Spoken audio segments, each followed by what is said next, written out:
Hi, and welcome to Mortal Giants. I'm Sandy Garosino, and this podcast is produced in collaboration with Canada's National Observer. Episode 5, Power Switch.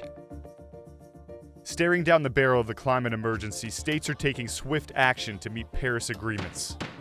One of the countries making the biggest investments in renewables is China.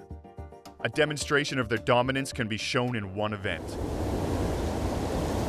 A Three Gorges Corporation offshore wind turbine generated enough energy to power 170,000 homes in one day during Typhoon Haiku, breaking a world record.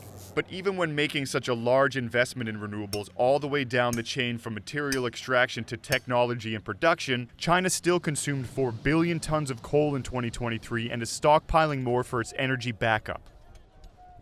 Mining companies in the Democratic Republic of Congo face a possible $7 trillion investment from China, despite Amnesty International reporting the expansion of industrial-scale cobalt and copper mines in the DRC has led to the forced eviction of entire communities and grievous human rights abuses, including sexual assault, arson, and beatings.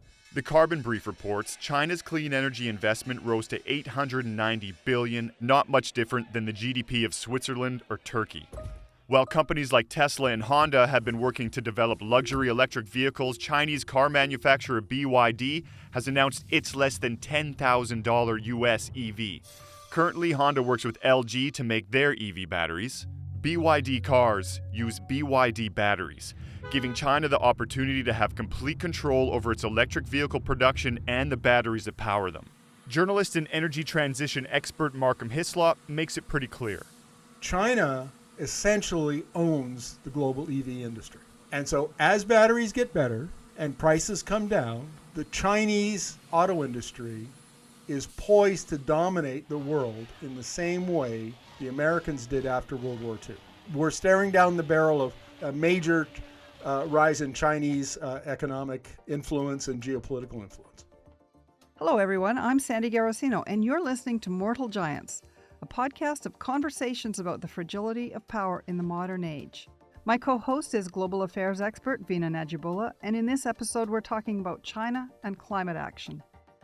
Most people, if they have a story in their mind, China is a climate villain because it's expanding its coal operations, and its emissions are growing. Obviously, China plays a critical role because it is the largest emitter of greenhouse gases, 27%, and because coal does power China, and China is the global manufacturing powerhouse. So yes, what China does itself to reduce its emissions will have a huge impact. But there's another part of that story, and that's the role that China will play in other countries' green transition, because of the way China for the last 15 years has made itself indispensable to other countries' green transition by inserting itself into the clean technology supply chains. China has turned itself into a climate juggernaut that is way out in front of the rest of the world. In fact, just looking at the numbers, I would say it's decades in front of the rest of the world. And if all we do is look at coal and emissions, we are missing maybe the big story of our century. China has committed to hit peak emissions by 2030 and to hit net zero emissions by 2060. And it's backed up that commitment with serious money. In 2022 alone, China spent over $500 billion on the energy transition, about half of the global total, and 2.5 times the U.S. government. And those are impressive numbers. And what you're pointing out is a decision that China made about around 2008, 2007, which had to do with its own industrial policy, its own energy security policy, and it's to make massive investments into renewables and into the extraction and processing of critical minerals, because China saw that the energy of tomorrow was going to be based on these critical minerals and on these technologies.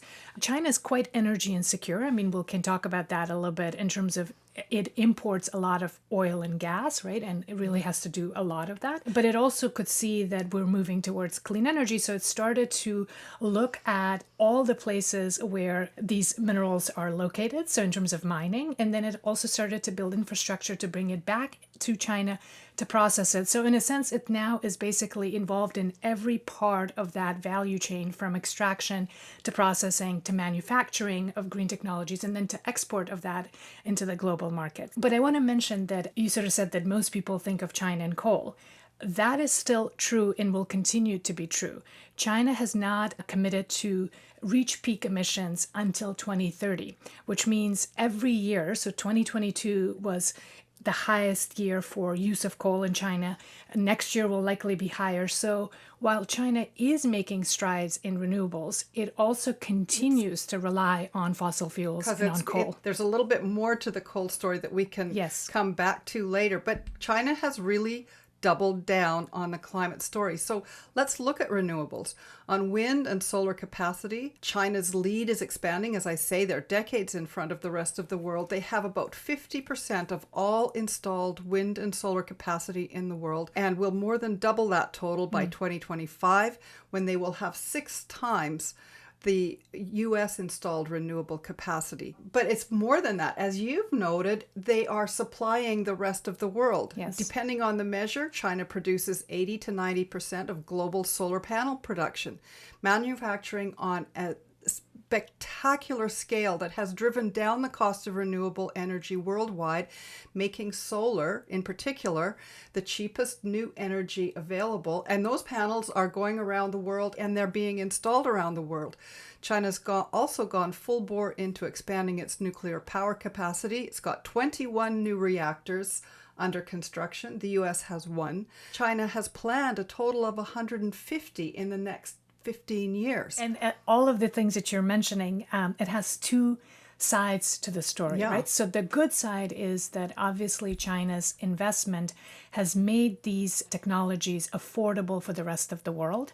And now in the developing world, oftentimes renewable energy is the cheapest source of energy. The dark side of the story is that China did this through subsidies and through artificially lowering prices such that solar industry in the US and European Union completely was wiped out. The good news is that we have these technologies available and that they are cheap and countries in the global south can take advantage. The bad news is we're all at the mercy of China. That's right. They have artificially destroyed competition, and we have this, and by we I mean Western countries, Canada, US, we're extremely vulnerable to China. And I hope we take lessons in terms of the next phase of technologies, because we can't allow the same thing to happen. I think IRA in the US, Inflation Reduction Act, and other efforts in Europe are trying to make sure that we don't get wiped out when it comes to EVs or to batteries and other sectors.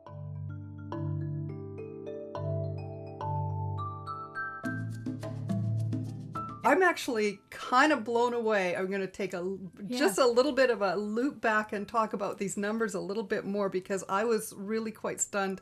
They've made huge investments in a new ultra high voltage grid, which is absolutely essential. They have established 42,000 kilometers of high-speed rail, mass high-speed transit throughout the country, and all of it, Vina, is electrified. And while Joe Biden pledged to add a network of 500,000 public EV chargers by 2030, China has 1.8 million today.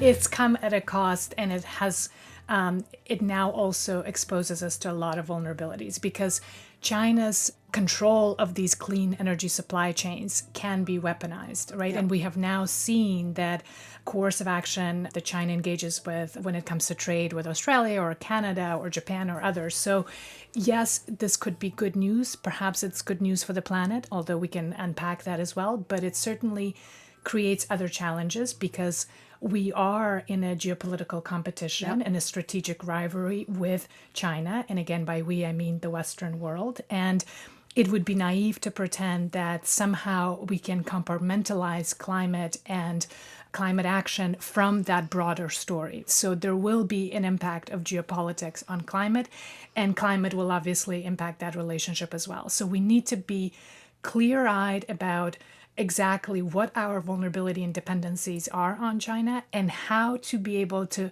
manage our competition and our rivalry with China and deal with China's assertiveness and dark side, especially in foreign policy through coercion, but also make sure that we continue to make progress on our climate goals. It's a really complicated set of policies that need to be implemented and trade-offs that sometimes needs to be considered. So you painted you gave us a ton of statistics and they all sound impressive, but I want us to kind of take a step back and to look at how did we get here, right? Yeah. How did China actually become so integral to the clean energy supply chains? Why is China dominating, 80%, 90%? Like Europe depends on China for its rare earth minerals to the tune of 99%, right? So it's an incredible vulnerability. China got to this place because of its strategic state-led and Communist Party-led policies. Each 5-year plan, like if you look at the latest 5-year plan from 2021, really prioritizes this. Like they saw this and they have engaged in a whole of society, certainly whole of government approach through Belt and Road Initiative, for instance, right? Because if you really kind of map it out, you see that a lot of those projects have to do with extraction of minerals. They have to do with building railroads, ports, and they have to do with getting that stuff out, bringing it back to China and processing it and so forth. So, and then the other advantage, which we haven't spoken about, is that as a communist, as a Marxist state, once they make a decision, once there is a 5-year plan, and once the CCP has spoken, then the whole system gets behind it. There are no climate deniers in the higher echelons of CCP. That was one of the really interesting things to me. This is something that's almost unimaginable in a Western perspective is, where are all the climate deniers? They don't exist. Well, if they do, they're quiet. They're so out. To return to my broader point that the story of China with respect to climate action is complicated. Domestically, they're not doing enough, right? Like, let's not be confused about that. The 2030 goal for peak emissions and the 2060 goal of net zero is not ambitious enough. They're also continuing to build coal plants domestically, and they're still building them internationally, right? So this is all a problem. But they also are now playing this lead role in EVs and critical minerals, all the things that you mentioned, right? So we need them. The climate action agenda needs them, but we have to be really clear-eyed about the kind of actor that China really is in this space. When China got into this, and it really did early in the game. They're a decade ahead of us, yes. Was there a strategic play at that time to confront the problem? It was a strategic plan, and I'm afraid to say that it wasn't so much about saving the planet or concern about climate change. It was much more connected to national economic power, to energy security, to the recognition that whoever controls the sources of energies of tomorrow or technologies of tomorrow would also have a dominant role with respect to national power and geopolitics. So it's all to do with China's ambitions for its growth and its place in the world, and then secondarily, of course, climate. When did the light go on in the West about this? I saw that Jake Sullivan delivered a paper to Joe Biden early in the Biden presidency, highlighting that this was a vulnerability. Is that the beginning of the West's understanding that they were really over a barrel here, or was it earlier? In about 5 years, I guess, is when we sort of really started talking about it. Although China actually used coercive action against Japan in 2010, so 15 years ago, when it banned the export of certain rare earth minerals to Japan because of a dispute that it had with Japan, right? So that was the first moment where we saw that, okay, this can be weaponized. But at the time, I don't think the awareness was as high as it is now. So it's really in the last 3 to 5 years that we're seeing that this is a massive issue, that our agenda to decarbonize and our agenda to de-risk from China are both important and need to be simultaneously pursued, but there are tensions and trade-offs there, right? The timeline of decarbonization and meeting our targets is really 2030, right? That's 7 years from now. And it's not enough time given the incredible lead independence that we have on China. So as a result, we now need to unpack and really figure out where are some areas where we must act immediately and where are some things that we have to sort of manage. And for instance, the U.S. has marked 50 minerals as critical, right? Like critical minerals, each state has a slightly different list. So in the U.S., it's a list of 50. Out of that, on 15, U.S. is 100% dependent on other countries, and majority of that comes from China. So there needs to be that kind of disaggregation for every country, not just US, but for instance, Canada would need to do the same, kind of look where are we most vulnerable and how can we friendshore, reshore, deal with allies and partners to lower that vulnerability and risk and dependence. And then where are some things that we really have to kind of deal with it, right? Like we can't close this gap overnight if we want to also honor the commitments we've made on climate action for 2030. How do we navigate both our relationship with China, but also our own affairs? You know, we want to get these battery plants going. Yes. We also have huge deposits of minerals ourselves, but, you know, that's a 15 to 20-year project. Yeah. I think with the recognition that the era of us just lecturing China on climate is over, right? And especially a country like Canada, where in terms of our own climate action performance, we are actually behind China, right? Like in terms of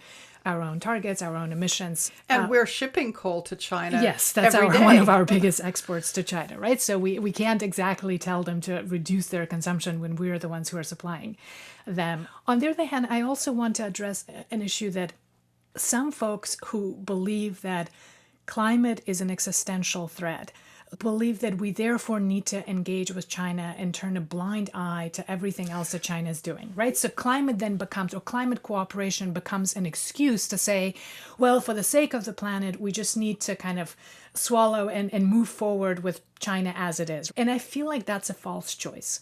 I think that we need to be clear-eyed that whatever China is doing on climate action, including its leadership on renewable, is out of self-interest. This is not because somehow they've been persuaded by us here in the West or they're doing us a favor.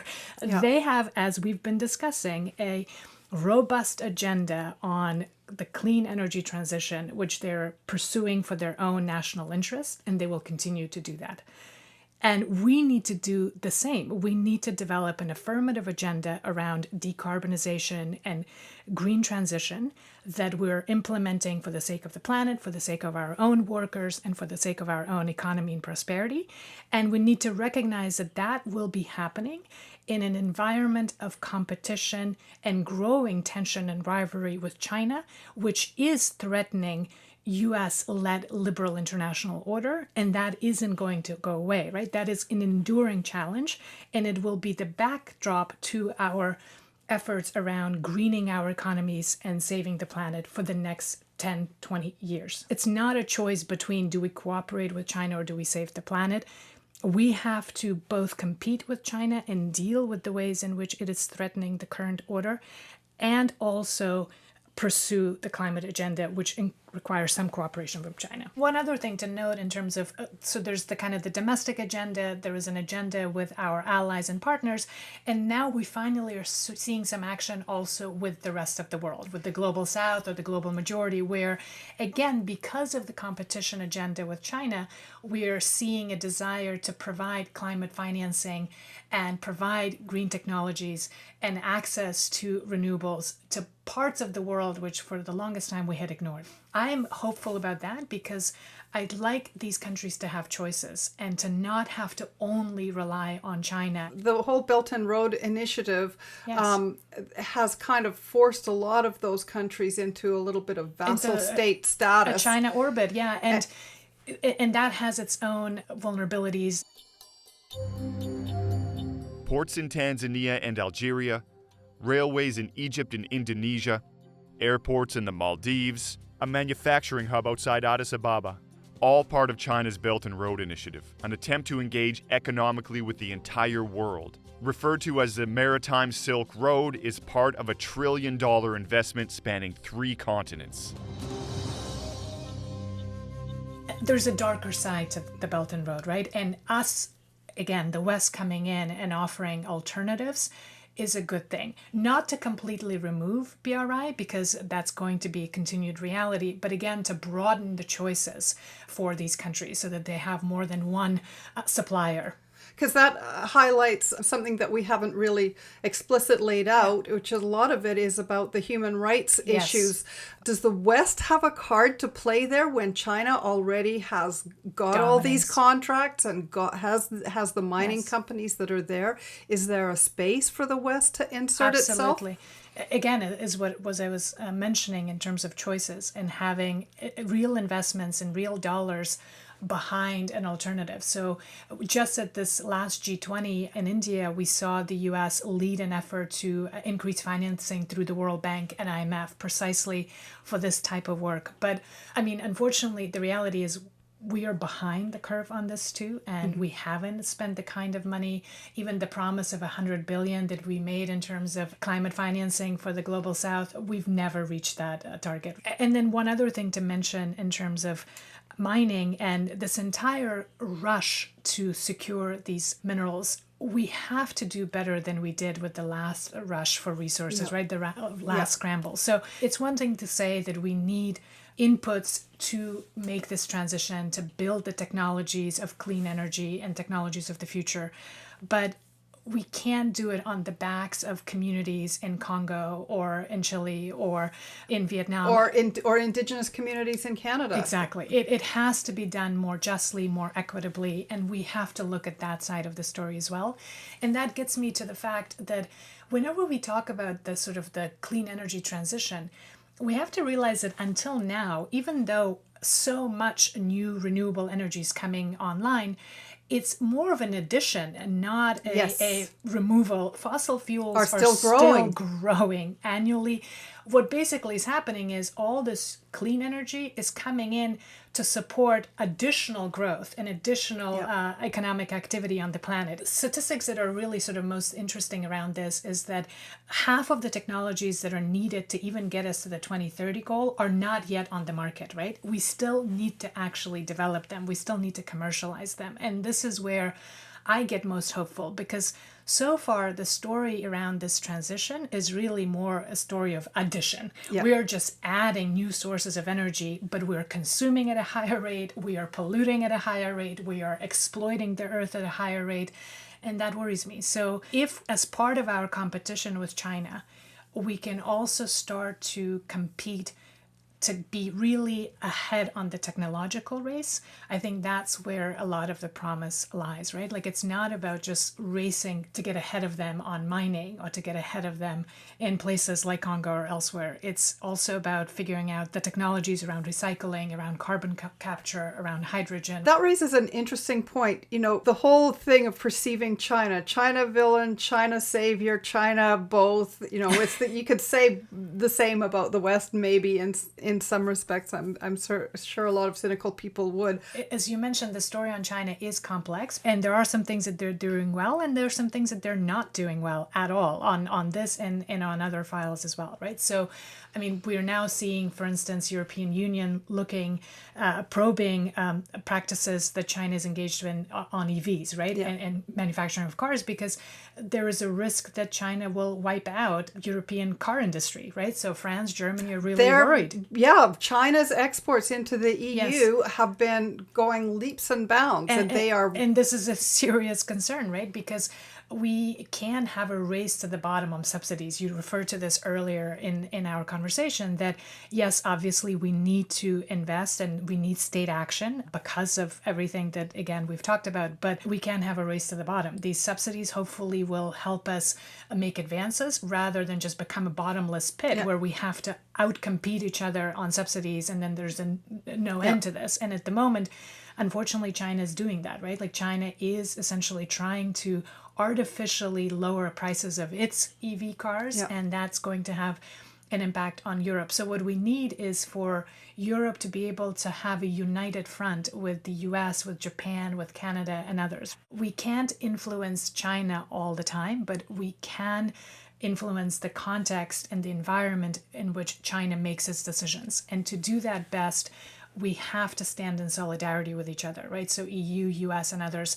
we can't let China pick us off one by one, right? And sort of compete in each market individually. There's got to be much more coordination on the part of US allies and Western democracies to address this. Again, there is a world in which this kind of competition can be additive and can actually help us. And we sort of race together to the top to have best technologies and to do things in the most efficient and economic way. And then there is a world in which we have the opposite, where the competition makes everything inefficient and essentially breaks down trust and cooperation. I hope that we do the former, but there are no guarantees. This is why people need to be much more aware of the layers and the nuance of the story, and that the story of decarbonization, deglobalization, and de-risking from China are all unfolding at the same time.